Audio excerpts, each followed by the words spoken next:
сокинони шаҳру диҳотии Исфара чун дигар мардуми кишвар ҷашни 28-умин солгарди қабули Конститутсияи Ҷумҳурии Тоҷикистонро бо шукргузорӣ аз суботу оромӣ ва рушду шугуфоии Тоҷикистони азиз бо шукӯҳу шаомати хоса таҷлил намуданд. ба ин муносибат дар талори мақомоти иҷроии ҳокимияти давлатии шаҳр бо иштироки намояндагони ҷомеаҳои меҳнатӣ, мақомоти ҳифзи ҳуқуқ, барқароркунандагони сохти конститутсионии мамлакат ва фаъолон ҷамъомади идона баргузор гардид.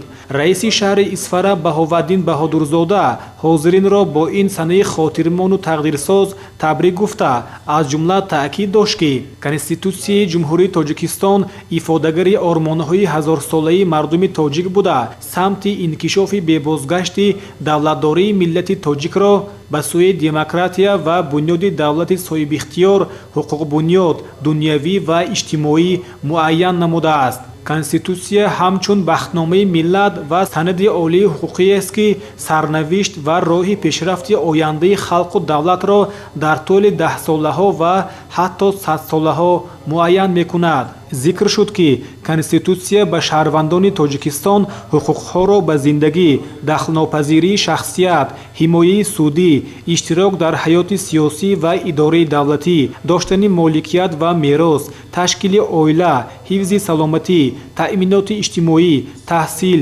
меҳнат, истироҳат ва ғайра дод. ин санади муҳим заминаҳоро барои давлатдорӣ ба вуҷуд оварда, чаҳорчӯбаи фаъолияти онро муайян намуд ки бо назардошти шароити иқтисодӣ, иҷтимоӣ, сиёсӣ, фарҳангӣ, ҳуқуқӣ, таърихӣ ва миллии ҳаёти мамлакат онҳо рушду такмил дода мешаванд.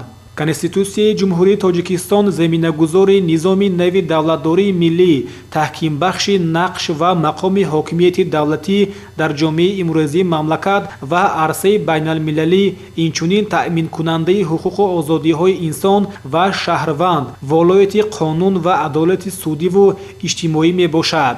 маҳз ба туфайли ҳамин ҳуҷҷати муҳим ҳоло дар ҷумҳурӣ низоми муташаккилу устувори сиёсӣ ташкил карда шудааст. моии қаноатмандиву ифтихор аст ки коршиносони ташкилоти бонуфузи байналмилалӣ Конститутсияи мамлакати моро яке аз беҳтарин дар ҷаҳон донистанд, изҳор намуд шаҳрдори Исфара.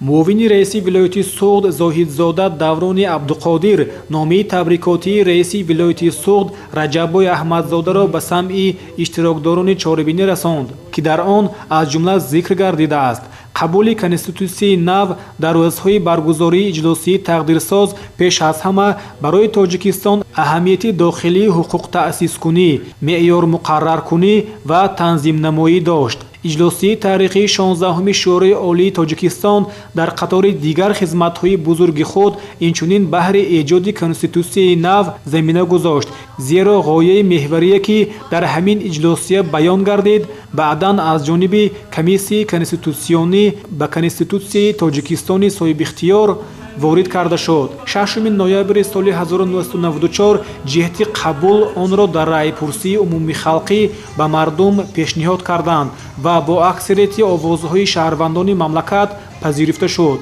санъаткорони бахши фарҳанги шаҳр бо барномаи зебову ҷолиби васфкунандаи сулҳу субот, ватандӯстиву якдигарфаҳмӣ ва истиқлолияти милливу давлатӣ хотири иштироккунандагонро шод гардонданд.